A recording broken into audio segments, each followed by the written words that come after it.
In the modern day, sightings of unidentified objects have become all too synonymous with science fiction.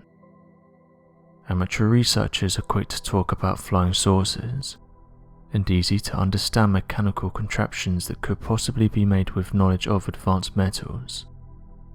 However, there appears to be a large number of sightings of impossible to explain aircrafts that tend to not fit the common designs reported by eyewitness reports of typical craft, and seem to feature otherworldly phenomena and unidentified flying objects that are far more paranormal in nature, and these have become known as ghost rockets. As surprising as it might be to uncover, the countries with the highest number of reports surrounding unidentified flying objects during the early 1940s was not that of the United States, but rather were the Scandinavian countries of Sweden, Denmark and Norway. According to a large number of eyewitness sightings of the unidentified aircrafts seen across the three countries, there was an alarming number of consistent reports made by silent hovering objects that were described by onlookers and local residents as ghost rockets. The ghost rockets were often detailed as appearing to be large cigar-shaped aircrafts that demonstrated abilities impossible for known aircrafts to have accomplished at that time, and appearing to be similar in texture to a ghostly apparition. Detailed in the vast majority of witness reports, the rockets were known for appearing out of nowhere, suddenly within the blink of an eye and disappearing just as quickly, vanishing into thin air or shooting off at incredibly fast speeds, impossible to replicate with any known technology at the time. A few of the ghost rocket apparitions were described as being larger than 60 meters, with other sightings described as appearing to have the physical characteristics of ghostly apparitions, with recounted stories emphasizing that the aircraft appeared to glow colors, or demonstrating incredible violations of the basic laws of physics.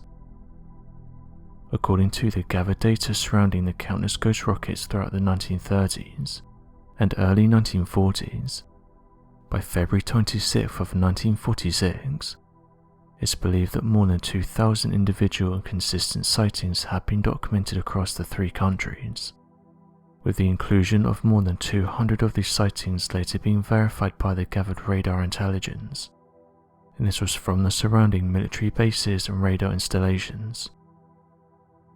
Although skeptic explanations for the sightings claim that ghost rockets were nothing more than meteorite showers that are known for occurring during specific months of the year, the majority of the peaks and sightings of the ghost rockets were made during times that did not coincide with known meteorite showers, and seemed to be sporadic and uncharacteristic of any past meteorite showers, demonstrating abilities to maneuver, react and change direction. In contrast to skeptic claims and scientific dismissals, the Swedish military believed that the ghost rockets were not caused by natural phenomena, and were instead a tremendous threat to the national security of their country and their surrounding Scandinavian allies. Several military reports that would later be revealed by the Swedish government claim that the prevailing theory among military officials was that the frequently cited ghost rockets could have been an experimental craft created by German V-1 and V-2 missiles, which were being launched by nearby German rocket facilities. Unidentified flying object researchers believe, however, that the declassified Swedish military documents were nothing more than an attempt at the Scandinavian governments to cover up the tremendous amounts of intelligence gathered on the ghost rockets, and would eventually lead to further cover-up attempts under the guise of a national security threat. Shortly after the reported number of sightings in 1946, the Swedish government secretly enforced a nationwide ban on the reporting of ghost rockets, giving credence to the theory that a coordinated cover-up event was taking place between all three countries.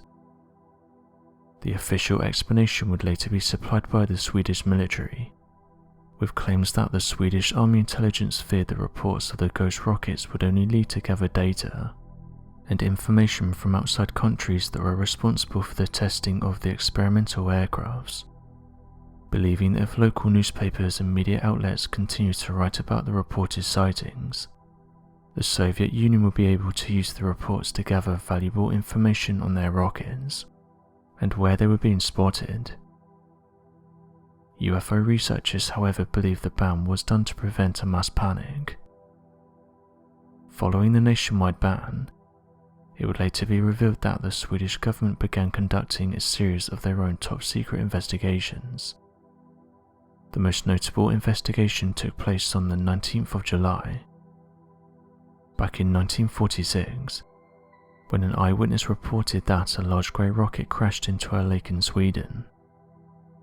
After contacting local police, the Swedish military travelled to the lake and began an extensive 3-week investigation in an attempt to recover any fragments of the missile craft and research the origins as to the aircraft's purpose and abilities.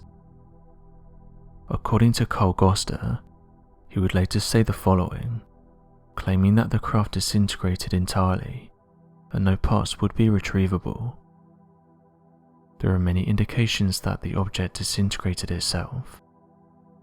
The object was probably manufactured in a lightweight material, probably a kind of magnesium alloy that would disintegrate easily and not give indications on our instruments. UFO researchers, however, believe that the official report made by Carl Goster Bartol was misleading and inaccurate. Evidence of a possible cover-up would later be made obvious when, on the 10th of October in 1946, the Swedish Defence Staff would publicly admit that fragments were recovered from the object, but was explained away as being nothing more than ordinary slang. They were quoted as saying the following: "Most observations of ghost rockets are vague and must be treated very skeptically. In some cases, however, clear, unambiguous observations have been made that cannot be explained as natural phenomena, Swedish aircraft or imagination on the part of the observer. Echo radar and other equipment registered readings, but gave no clue as to the nature of the objects. It was not until the 4th of November back in 1948, a whole 2 years following the nationwide ban throughout the Scandinavian countries, that a top-secret military document created by the United States Air Force would provide details made by US military investigations that the rockets were believed to have had extraterrestrial origins. The document would later become declassified in the United States in 1997 and details the following summary surrounding the ghost rocket investigations. When officers recently visited the Swedish Air Intelligence Service, this question was put to the Swedes. Their answer was that some reliable and fully technical qualified people have reached the conclusion that these phenomena are obviously the result of high technical skill, which cannot be credited to any previously known culture on Earth. They are therefore assuming that these objects originate from previously unknown or unidentified technology, possibly outside the Earth. So what do you make of these mysterious reports? Be sure to leave your questions and answers in the comment section below, and help us to grow this community while working to solve these unexplained mysteries. Thank you for watching, and don't forget to subscribe for more videos.